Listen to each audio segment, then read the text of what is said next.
guys, it's Cece, and today I'm going to be doing an If You Like That, Try This book edition. So If You Like That, Try This is a series that I do here on my channel that is usually much more abstract. I've recommended stuff based on your favorite Disney princesses or your favorite things to do during certain holidays.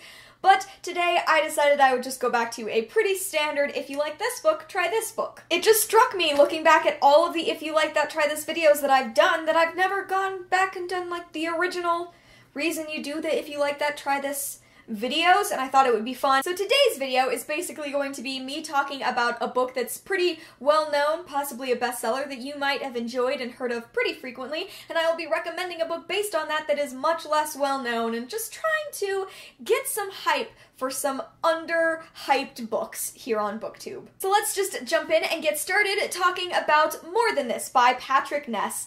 More Than This starts and our main character dies on the very first page, and the story kind of continues on from there. It can be kind of a confusing book where you don't know what's real and what's not, but the main character drives it forward. He is so well written, he's gay, and that's talked about a bunch, and overall, it's just a beautifully written book. If you really like More Than This, then I personally think that you will also enjoy We Are the Ants by Shaun David Hutchinson. We Are the Ants follows a boy named Henry who's been having a very, very terrible year. His boyfriend killed himself, his grandmother is slowly losing all of her memories, and he's also being intermittently abducted by aliens. This book, a lot like More Than This, has a lot of moments where you're not quite sure what's real and what's not, which is kind of the beauty of it. It's really weird and different, but has a lot of heart and side characters that you care about just as deeply as you care about the main character.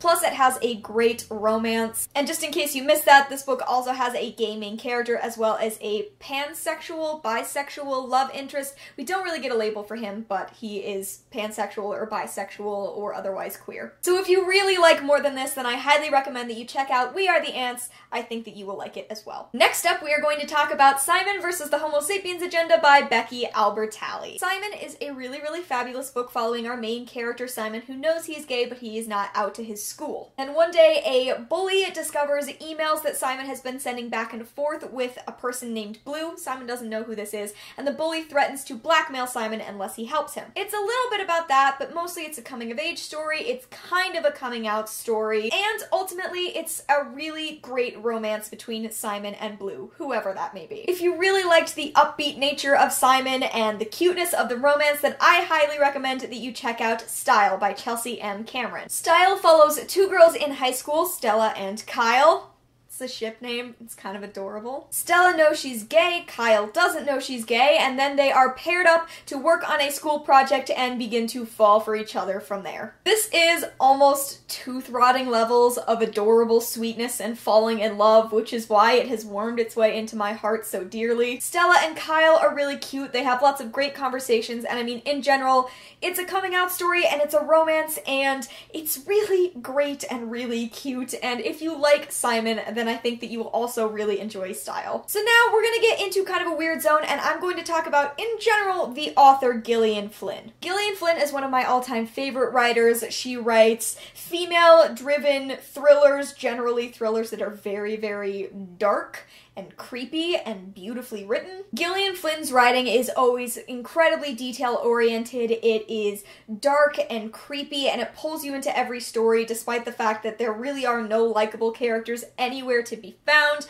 Her books are gorgeously written, and I love them all. If you really like Gillian Flynn's writing and the general darkness of her novels, then I really think that you might enjoy The Summer That Melted Everything by Tiffany McDaniel. The Summer That Melted Everything takes place in a small town, much like most of Gillian Flynn's novels, in the 1980s in Ohio. A local prosecutor, Autopsy Bliss, puts an advertisement in the paper inviting the devil to come to town. No one really expects anything to come of this, and then this young black boy who's 13 named Sal shows up claiming that he is in fact the devil. What follows is one of the darkest novels I have ever read. It's an in-depth look at prejudice and what a small town can do to one another and how they can tear one another apart. It's about fear fear of the unknown. And honestly, the prose in this book is just gorgeous to read. It is so consuming and lyrical. It draws you into the world. It makes you feel like you are part of this ridiculous heat wave in Ohio in the 1980s and part of the horrific mindset of so many people in this town. It isn't female-driven like all of Gillian Flynn's novels are, but I think so many other elements of her work are totally present in this. Another comp I would give to The Summer That Melted Everything is Horns by Joe Hill, which is a horror novel about a guy who wakes up and horns have grown out of his head. I think that these are also really comparable. It's just a fabulously written, engrossing story, and I adore it. Now we are going to talk about We Should All Be Feminists by Chimamanda Ngozi Adichie. So this is really an essay more than anything else. It also came in the form of a TED Talk. Regardless of how you've experienced it, I do think that this is a thing that everyone should read. But it is all right there in the title. It's about why we should all be feminists, and Chimamanda has such a way with words. I've watched a few of her other TED Talks. She's just really impressive, and I do highly recommend all of her work. But if you read this and you found yourself wanting to read more feminist stuff, more breaking down of feminism itself, then I think you should read Juliet Takes a Breath by Gabby Rivera. Juliet Takes a Breath is about a girl named Juliet who is 19 years old, she's Latina, and she lives in the Bronx. She also thinks that she might be a feminist, but she feels a real disconnect from this word as the most common association with feminist are white women and white feminism. She also knows that she might be queer, but she doesn't quite know how to fit that in with her identity either. And then she gets the opportunity to go and do an internship with her favorite author in Portland. This is such a good book. Like, I knew from the first page this book was going to sink into my bones and kind of stay there forever. There are so many excellent ways of breaking down feminism over the course of this book, who it applies to, and who gets to have the most power over feminism, and defining what feminism means. It's about defining your own identity and how Juliet is navigating all of the ways that her different identities combine to make her the person that she is. Also, one of the queerest books I've ever read, which is a blessing, and I just want other books to get on this level, frankly. So if you've read We Should All Be Feminists or any other nonfiction feminist work that really has just pumped you up and you want to read more breakdowns of feminism, especially from a fictional standpoint, I so highly recommend Juliet Takes a Breath. I wish that everyone could read this book. So I'm gonna pull out kind of an old one now, but what have you, and I'm going to talk about The Chronicles of Narnia by C.S. Lewis. Some of you, I feel, might already be guessing what I'm going to be recommending based on this, and you're probably right. So The Chronicles of Narnia, I feel like everyone kind of knows what The Chronicles of Narnia are. It is, at least originally, about the 4 Pevensey children who go through a wardrobe and wake up in Narnia, in a kingdom of Narnia. It also depends on what order you read it in. Perhaps the Pevensey children are not the first people you were introduced to in the Chronicles of Narnia, but they are the first people I was introduced to in the Chronicles of Narnia. It's magical, it's kings, it's queens, it's religiously allegorical, and I do really, really love this series. But if you really liked this, then I also have to ask that you check out Every Heart a Doorway by Shaun and McGuire. Yes, I'm sure many of you were like, I knew it, but I don't care. Still wanted to do it. Every Heart a Doorway is kind of a breakdown of the portal fantasy. A portal fantasy, in case you don't know, is both of these books wherein someone exists in one world, they go through a portal, and they are in a new world, basically. But while books like The Chronicles of Narnia highlight the magic of going to these worlds, Every Heart a Doorway talks about the devastation of coming back from them. It takes place in a home for children who have gone through doors, felt like they found a place where they truly belonged, and then were sent back to our world and don't know how to process this world anymore. There's also a teeny tiny bit of a murder mystery, which is a great little addition considering how small a book this is,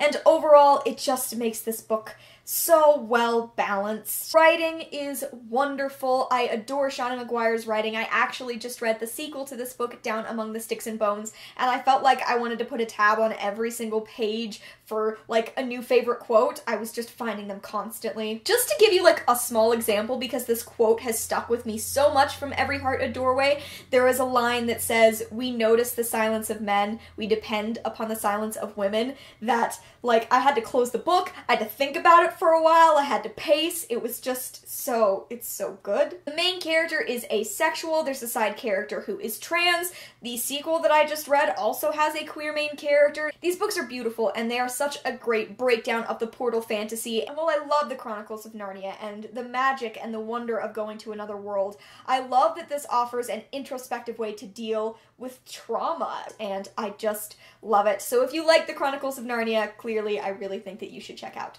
Every Heart a Doorway. And finally, to give you my last comparison that I want to talk about, we're going to start with We Are Okay by Nina LaCour. We Are Okay is very much about dealing with grief. It takes place over about 3 days on a college campus at the very beginning of winter break. Marin, our main character, is on campus alone, and she's waiting for her best friend Mabel to arrive because now she's going to finally have to face the fact that at the beginning of the semester she ran from home and from a loss that she endured there. Over those 3 days, the different concepts of grief and how grief is dealt with are talked about so well. It's a perfectly contained little book that also deals with the fact that at some point Marin and Mabel were involved in a relationship. And honestly, it's much more character driven than it is plot driven, which I find really interesting and refreshing. So if you really liked We Are Okay, then I have to recommend How to Make a Wish by Ashley Herring Blake. How to Make a Wish follows 17-year-old Grace, who's been forced to grow up really quickly because her mother Maggie is an extremely unreliable person in her life. They bounce from place to place. There's never really any sureness about where they're going to be next or what life is going to look like next. And that has caused a very complicated and draining relationship between Grace and her mother.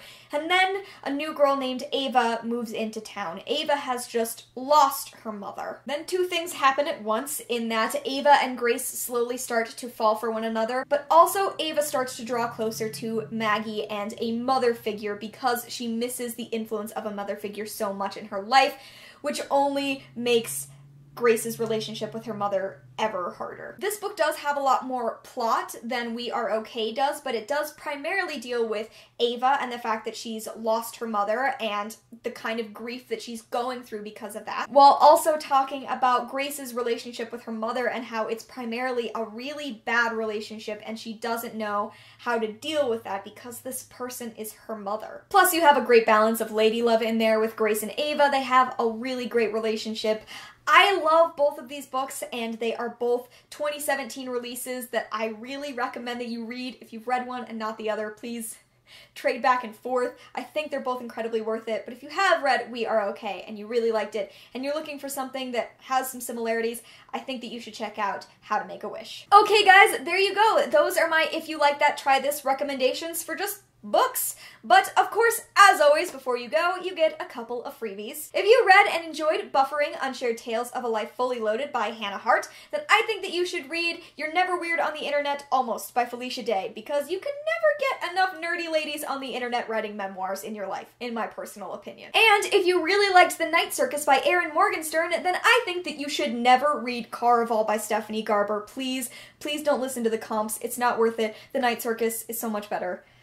Just save yourself. So I hope everyone enjoyed and that you got at least a few books possibly added to your TBR. I hope that's the goal. If you have read any of these books and you want to recommend books to me that are similar, please let me know. I would love to hear them. I love all of these books, so if you have comparable titles, send them my way in the comments. Thank you so much for watching. I hope you enjoyed, and I will see you in another video very soon. Bye!